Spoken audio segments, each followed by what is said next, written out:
Now let us proceed to the next topic, which is about the looks or techniques on how to decorate a cake. So we will discuss 5 techniques that mostly applied in decorating cakes, such as the smooth sides and sharp edges, decorated sides, drips, piping, and ombre. So first we have is how to frost a cake with smooth sides and sharp edges. So everyone will think your cake was bakery bought when you serve up a beauty with smooth sides and sharp edges. The key to pulling it off is applying a crumb coat so your final layer of frosting looks flawless. So first, let us define what is crumb coat. So a crumb coat is a thin layer of frosting that bakeries apply to a layer cake before the final coat of frosting or fondant. So, in designing a cake or in frosting a cake, ang first dun mo ibutang is the crumb coat. So, ang crumb coat, mao na siya ang first layer sa frosting. And then, kani siya is, you have to rest or set this one for about 15 minutes or up to 2 hours. So, ibutang nimo siya sa fridge, and after the desired time, so pwede rin mo siya makuha. Then, you can now apply the final coat. So, ang crumb coat, nagatabang siya para maging flawless ang imuhang final coat or the imuhang frosting. So, these are the things that we need to consider to frost a cake with smooth side and sharp edges. So, first we have the ingredient needed, tools needed, and the things that should be done first before you begin. So, the ingredient needed is the frosting of your choice. So, you can apply any type of frosting such as whipped cream or the buttercream. Next, we have the tools needed. So, an offset spatula is essential to achieving this look, and a rubber spatula helps with some of the less precise work.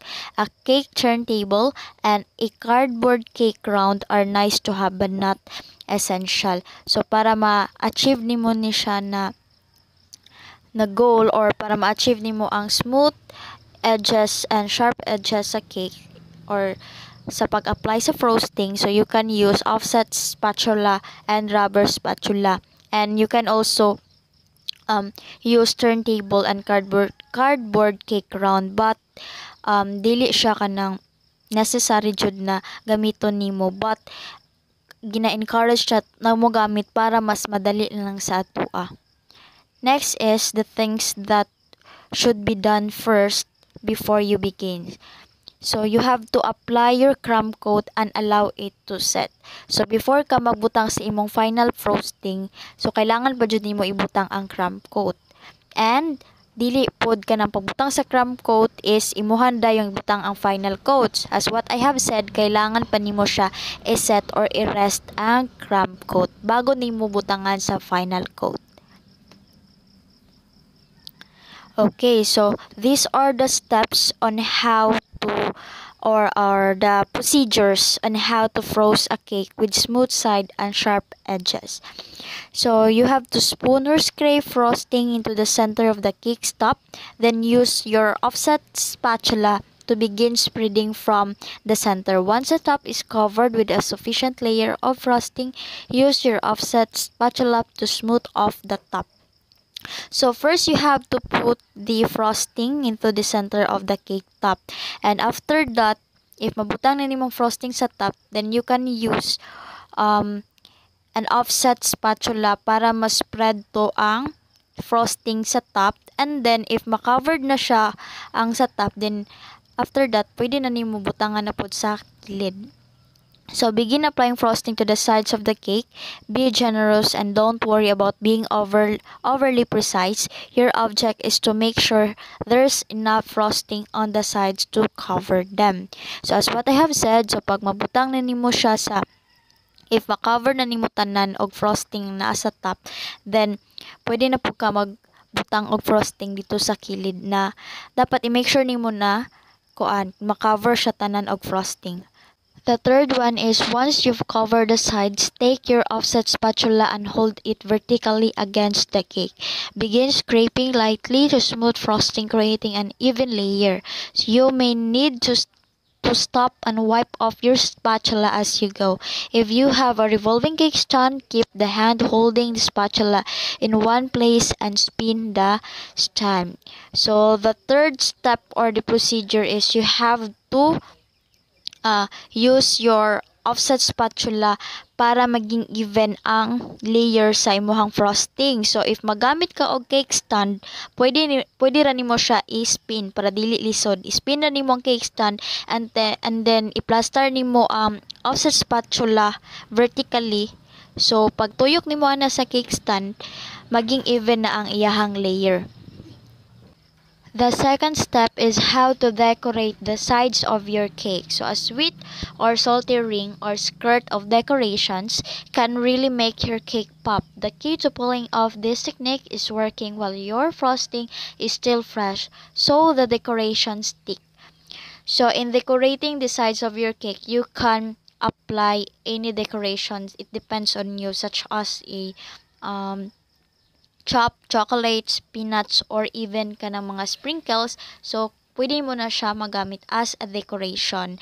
And also, you have to remember na if kanang mag-decorate ka sa imong cakes, dapat i-make sure nimo na ang cake is or the frosting dapat is fresh pa para mo stick jud or mo pilit jud dito ang imuhang desired na decorations. Okay, next, we have the ingredient needed. So the decoration of your choice. Among our favorites are chopped peanuts, pretzels, and chocolate shavings. We use 1/2 cup of the latter for this 8-inch cake. So as what I have said, pwede rabisan unsa ang imuhang i-decorate. Depende na sa imuhang choice. So next, we have the tools needed. So wax paper to line your plate and keep it clean, plus tools to prepare your decorations. Depending on which decorations you're using, you might need a vegetable peeler to make chocolate curls, a knife for chopping nuts, or a rolling pin and plastic resealable bag for crushing pretzels. A revolving cake stand makes applying the decorations a little more seamless, but it is not essential. So, kailangan nimo diri magamit og wax paper para ibutang man nimo na siya sa baba, no. So, wax paper on na tapos ibutang nimo tong cake na knife frosting. Tapos diha na time is diha na nimo ipapilit ang imuhang mga decorations. So, ginagamit ang wax paper para if nato mga excess or mga nangatagak na mga decoration sa kilid is dali lang nimo siya makuha kay imuha lang man i-pull out ang wax paper. So the things that should be done first before you begin is you have to prepare your toppings and frost the cake as desired.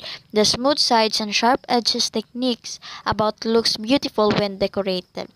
So dili lang ang decorations na imo ibutang sa kilid nimo i-prepare but also the toppings. So if for example kanang naa sa picture, so yung toppings dira is the cherry. So, ginabutangan mo siya toppings para proportionate pud ba or balance siya tan-awon kay if wala po toppings sa taas then sa kilid di ba hawang kay sa taas. So, dapat i-prepare po nimo ang toppings.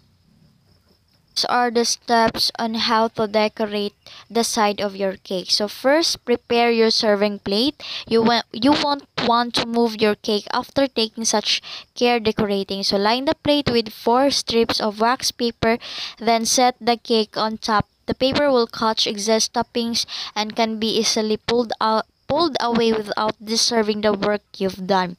So as what I have said, butangan nimo siya 4 strips of wax paper. So dapat naka by strip na jud siya, dili kay as a whole na jud na imong ibutang sa plate. So ibutang nimo siya ang wax paper para if magbutang na kag decoration sa kilid hindi nato mga exist, di ba? Exist toppings or exist na decorations, then imuha lang pulled away or pulled out lang nimo ang wax paper para dali lang nimo makuha or ma-remove tong mga exist na toppings or dali ra nimo makuha tong mga decorations sa nangatagak or something like that. And then dili pud maguba ang imong decorations because imo ra mang i-pulled out. Second, immediately after frosting, begin pressing the toppings into the sides of the cake. The easiest way to do this is by cupping your hand so the toppings are held in your fingertips and can be easily pressed into the side of the cake. So, if imuha nang ibutang ang imuhang decoration sa frosting, so dapat i-press nimo siya para mas pilit siya, dili lang siya dali mga tanggal. So imuha siyang ipilit using your hands. Kanang anaon nimo siya, iana something ana siya porma.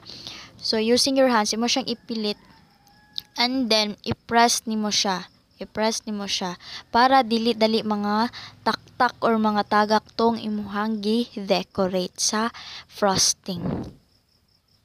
Okay, the third one is to continue all the way around the cake. We think decoration look pretty when concentrated on the lower third of the cake, but it's your choice. So you can decide. So sa third step is imo lang siyang i-continue tong imuhang nabuhat sa first o second step. And then mas nindot daw tan-awon if ang imuhang pag-decorate is na lang sa lower part. But it depends on you, diba, of imuha ba siyang punon og kuan butang dirig decoration sa kilid or sa lower part lang ba. So the fourth step is to finish. Gently pull the wax paper strips out from the under the cake for a neat and tidy presentation. So if imuha na nalukop tanan og butag decoration ang imuhang cake or ang frosting, is you can now pull out the strips or kato mga wax paper. So pag pull out nimo ato, kuan na siya, kanang neat na siya tan-awon and wala na to mga exist toppings. And unlike sa kanang magamit pa kag kanang kutsara or fork or something na imong ikuhit-kuhit sa kilid, if dili ka magamit og wax paper, napay tendency na madaot ang imuhang decoration or madaot iyang formation sa pag-decorate nimo. Okay, the third steps or the third techniques is and how to decorate your cake with drips. So for an elegant look and indulgent taste, drips are the way to go. The trick is to get the temperature of your topping just right so it flows nicely. So you will also want to apply your drips just before serving for the prettiest look. So unlike sa first and second na techniques is kanang mostly ang ginagamit nila dito is kanang toppings lang and decoration sa kilid. So the third one is magamit na ka og drips for the elegant look. So if gusto ka ganang cake na elegant tan-awon, so you can apply drips. Okay, the ingredient needed, the toppings of your choice. We recommend starting with jarred caramel sauce because it flows nicely at room temperature. We use 1/3 cup for this 8-inch cake. So sa drips, dili ka mag-apply dapat og kanang mga sauce na dili siya mutulo. So dapat ang imo jung gamiton na sauce is kanang dali lang siya mo flow. So for example, kaning nasa picture ang iyang gigamit is a caramel sauce. So dali lang siya mag-flow. So tools needed, a spoon, a liquid measuring cup, and straight icing or the baking spatula. So of course, magamit ka og spoon para imuhang ibutang ang sauce sa top sa cake, and then the measuring cup imong i-measure ang imuhang sauce, and the icing or the baking spatula para spread nimo ang sauce sa top sa cake. The things that should be done first before you begin is you have to frost your cake as desired and allow the frosting to set. Smooth sides and sharp edges look beautiful under drip. So sa third techniques, dapat i-apply pud nimo pinakauna ang first technique katong imuhang dapat smooth ang yang sides and sharp edges before ka magbutang atong drips.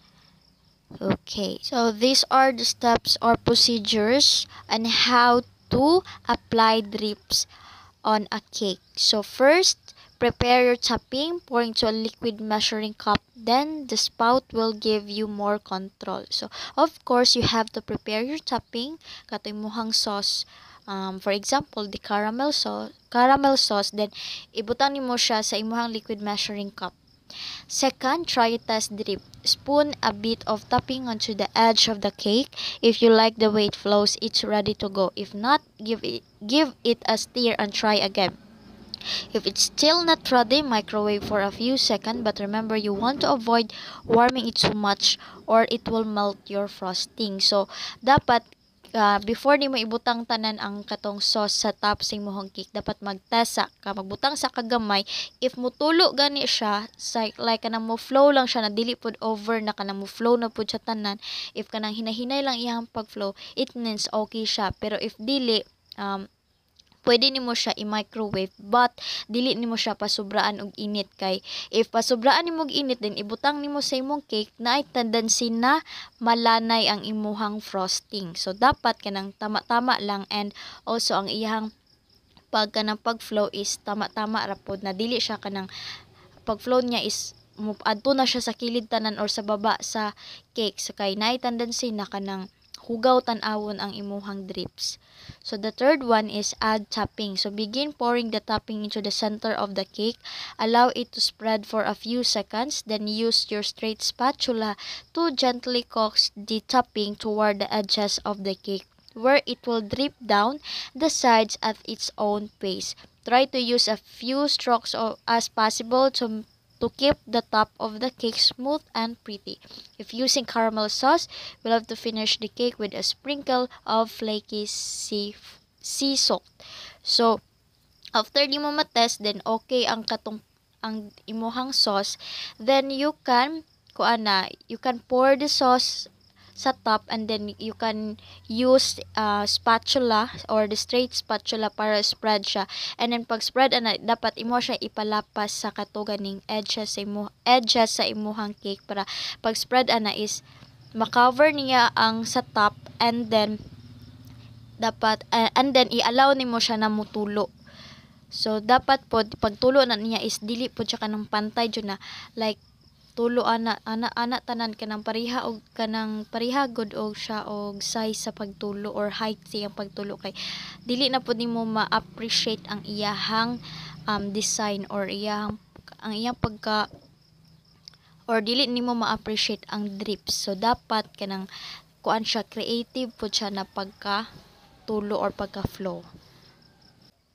Okay, the fourth techniques is how to decorate a cake with piping. So impressive piping is something you can master. We will start with 5 simple piping techniques. The key to success with all of this is to avoid overfilling your piping bag with a bag that's only half full, so you will have more control. So in decorating a cake, no, dili lang kanang frosting na katong plain frosting and also katong decoration sa kilid sa imong cake, but you can also decorate a cake using a piping or applying a piping. So ang piping is only siya ang time na you can use a piping bag and na siya piping tip para maka-create ka og mga different designs or decoration sa imong cake. Okay, the ingredient needed, the frosting of your choice. We use Betty Crocker Rich and Creamy Vanilla tinted in different shades. So you can use anything na imong ibutang sa frosting no sa taas.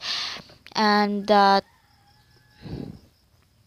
the tools needed, a pint glass, a rubber spatula, piping bag, and piping tips are all essential. So we'll discuss the following piping tips: the grass, the multi-opening, the medium or large star leaf, and the large round. So of course, if gamit ka ning piping, so dapat napod kay piping bag and the piping tips. And of course, napod kay dapat rubber spatula.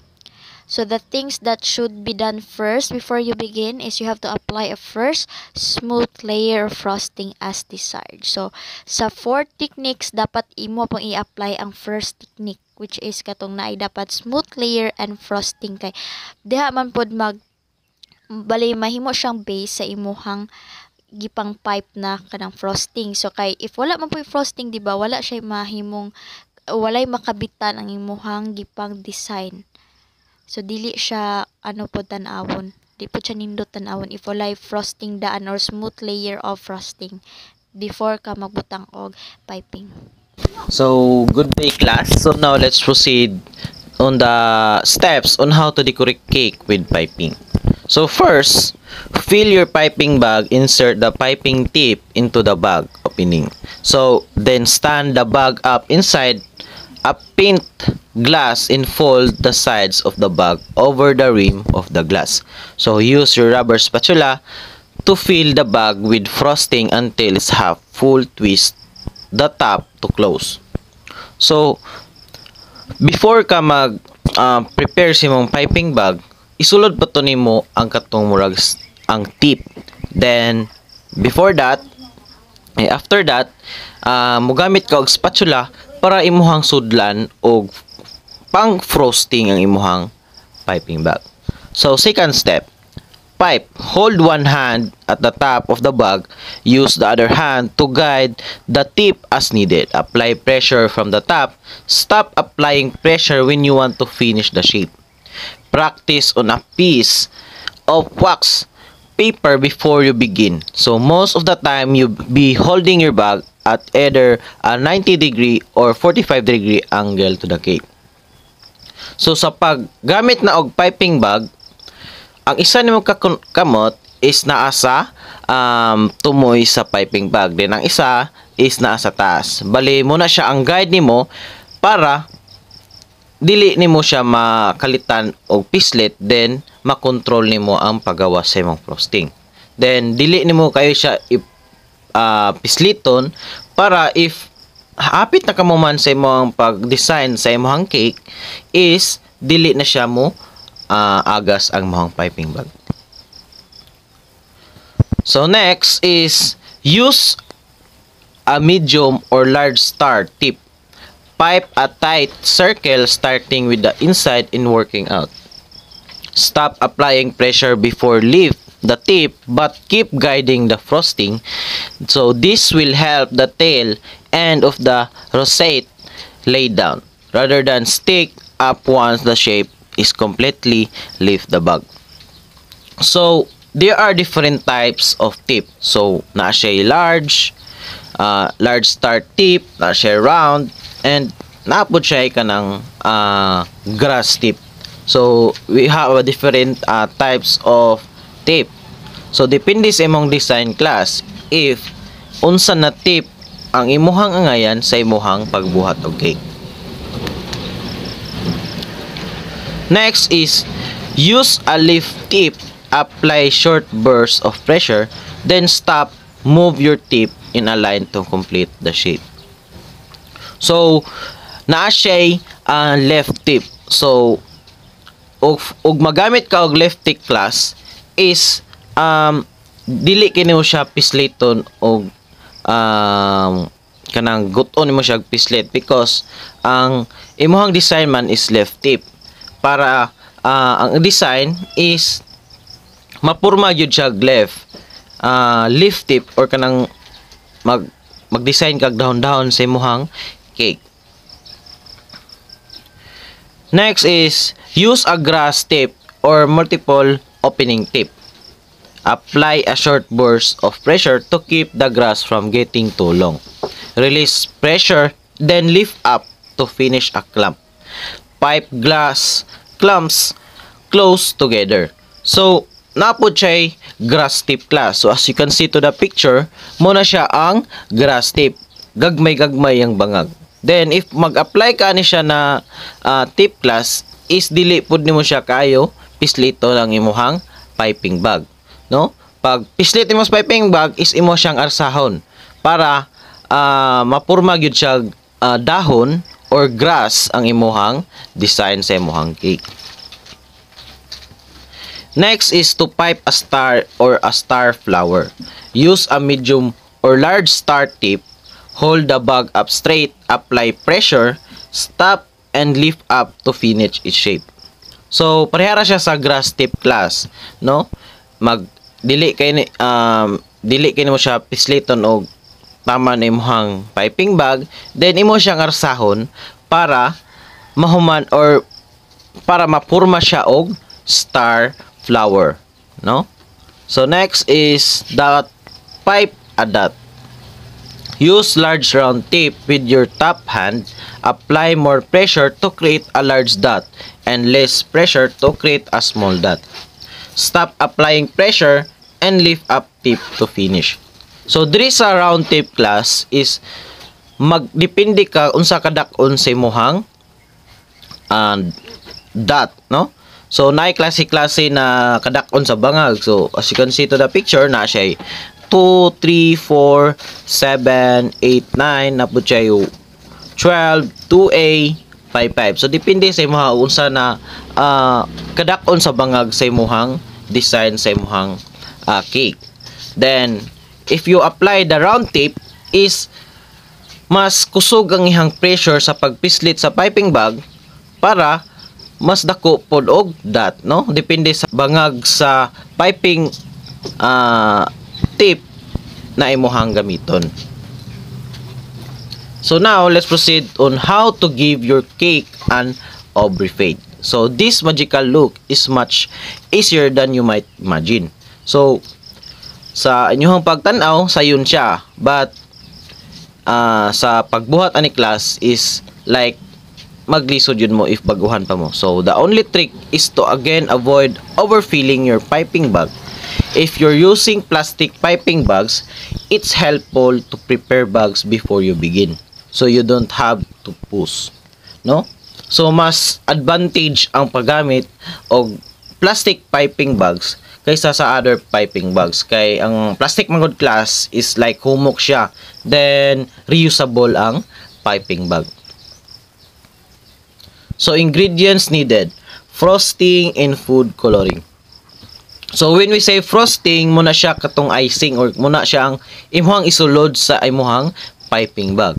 And food coloring, no? So tools needed: a piping bag and a offset spatula are needed. So ang piping bag and a offset spatula is partner yun na siya, no? Kaya ang spatula man class is mo ni siya ang imong gamiton para mag-fill in ka sa imong piping bag. So use a large round tip or just use the bag without a tip. A cake turntable and a cardboard cake round are both helpful but not required. So ang cardboard cake round kay both ni siya helpful sa imong pagbuhat or pagdesign sa imong cake, pero dili siya required, no? So before you begin, apply your crumb coat and allow it to set. So when we say crumb coat class, mao ni siya ang first layer na imuhang first layer sa pag-frosting nimo sa imong cake. So as you can see to the picture, mo na siya ang first layer or frosting.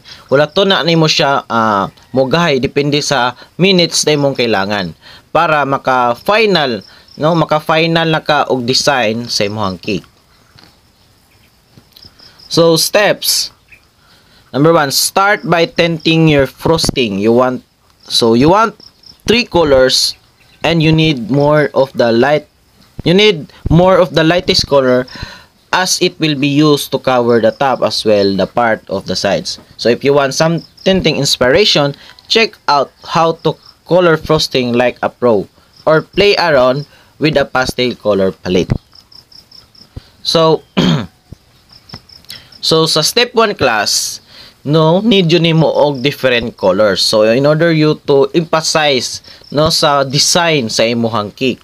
And also mas need og daghan na lightest color kaysa sa darkest color, because ang lightest color mo ni siya ang pang finish, no, finish sa pag-design sa imuhang cake.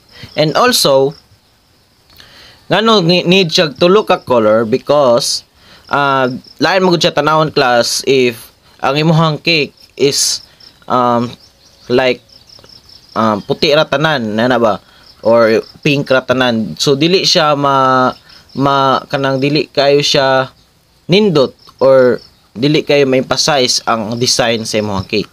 So step 2, with your frosting tinted or your crumb coat set, you're ready to begin. No? So, ang imong if ang crumb coat set or katong ingon ako first layer is nakaset na, so pwede na ka magsugod sa imong final or second layer sa imong pag-design sa imong cake. So, fit a piping bag with a large round tip. Round tip class mo na siya katong round o katong lingin na tip or skip the tip. So, pwede po siya dili na nimo butngan og round tip because ang kana manggong especially sa plastic piping bag is lingin na magudaan niyahang bangag ana sa silupin, no? So, it's not absolutely necessary and fill with the darkest color frosting. So, dili siya ingon na kanang necessary gyud na butngan nimo siya darkest color frosting, but depende jud na sa nag-design or sa pagbuhat sa cake class, no? So, pipe a band along the side of the cake, starting at the bottom, then pipe another band of the top. Of the first one, you're aiming to cover the bottom third of the cake. So, sa pag-design o pagsugod nimo class is unahon nimo tong side part sa imong cake bago ang top or bottom sa imong cake class. So, with the darkest color added, it's time to move onto the next, no? So, pag human mo apply sa darkest color sa imong cake, so dito na pug ka sa lighter color. So, muna naman siya ang bali final or finishing sa pag-design sa imong cake. So, clean your piping bag and fill with the next color. Or, switch to a new bag if you are using a plastic piping bag. So, muna siya nakaingon ako sa class na mas advantage ang plastic piping bag because pwede nimo siya hugasan or pwede nimo siya ilisdan og piping bag. Piping bag. Or much better na ilisan na nimo siya og new piping bag class. Kay na magay possible na paghugas nimo ng mga bilin sabon or masagol ang color dito sa next na color na imong gamiton. So, if you're using a plastic piping bag, begin by piping directly above the darkest color. Pipe another line to fill the middle third of the cake. So, pag butang na nimo sa lightest color class, so dito na nimo tabunan na nimo tong darkest color, no? Or kanang pipe another line to fill the middle third of the cake. So when we say mag-design ta og cake class or mag-frosting na ta, dili siya ingon na second layer lang siya class, taman, no? So depende jud na siya sa magbuhat og cake class. Nay kadalasan maabot og fifth layer, third layer. So, nakadepende yun na siya sa magbuhat og cake kay na may klase-klaseng cake na design, no? So, next is step 4. Now, it's time to move onto the lightest color. Clean the piping bag or switch to a new disposable bag and fill it with a new color. So, sa akong giingon ganina is dito na punta sa lightest color. Then, pwede nimo siya ilisan imong piping bag or pwede ra pud nimo siya hugasan if imong ginagamit na piping bag is plastic. So, pipe along the sides to fill in the top. Third, then move onto the top of the cake. Starting in the center, pipe the frosting. Pipe frosting na spiral until the entire top is covered. So, as you can see to the picture, no, nagsugod na siya sa top sa ihang cake, no? Bulin mo ni siya ang third layer na sa pag frosting or pag design sa ihang cake. Then pag human sa top is dito na pud siya sa ihang side na part sa ihang cake. So fifth step is now it's time to smooth the sides. Holding your spatula vertically against the side of the cake. Press lightly to smooth, then pipe bands. Work your way around the cake. Torta ball, it's very helpful. here, but if you don't have one, just rotate your plate as you work. So there is a fifth step class is mo na siya ang katong imo na siyang i-smooth, no? I-smooth na nimo ang imong cake sa so as you can see to the picture, iha nang gi-play ng ihang cake. Kailan magugtanawon o ginana ra imong cake magbutoy-butoy, no? So need jud siya like ipa-smooth class ang imong cake para nice siya or nindot siya tan-awon ng imong design sa imong cake. So number 6, clean your spatula with too much frosting gets build up. So hinluan imong spatula nimo pag muhuman nimo og smooth sa imong cake, no? Then scrape excess frosting into the rim of the glass. So imo siyang iana sa imong baso, murag imo siyang hinluan isangit-sangit nimo ang imong spatula.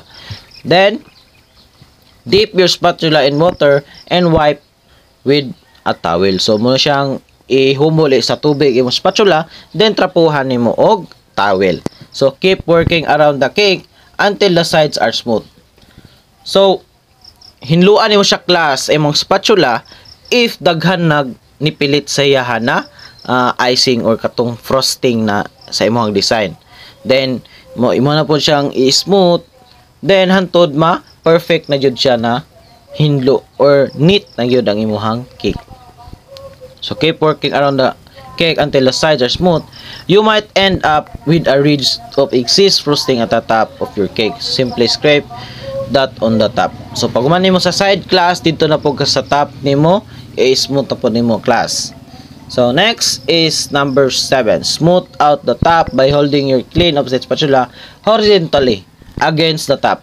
Press lightly until the entire top is smooth. So sa pag-smooth sa top class is dapat naka-horizontal siya. Then press lightly lang, dili nimo siya duton kay nay possible mahupyak or di na nun siya mapantay pag smooth nimo sa imong sa imong frosting. Then imo siyang hinhinayon until na ang entire top is mas smooth na jud siya. So if needed, run your spatula along the edge between the sides of the top of the cake. So as you can see to the picture, no? Pwede dito na po ka sa edge sa tumoy. Kay lain man kayo class if dili mo apilon sa tumoy, mura siya hait. So imo siyang apilon og pasmooth ang kilid class, like dili siya hait ang dili mo pahaito ng kilid ba. So as you can see to the picture, nana siya, no? Okay, before we end our discussion, I will show you a video tutorial about 5 looks on how to decorate your cake.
Okay class, that's all for our video discussion. I hope you learned something, and God bless and keep safe.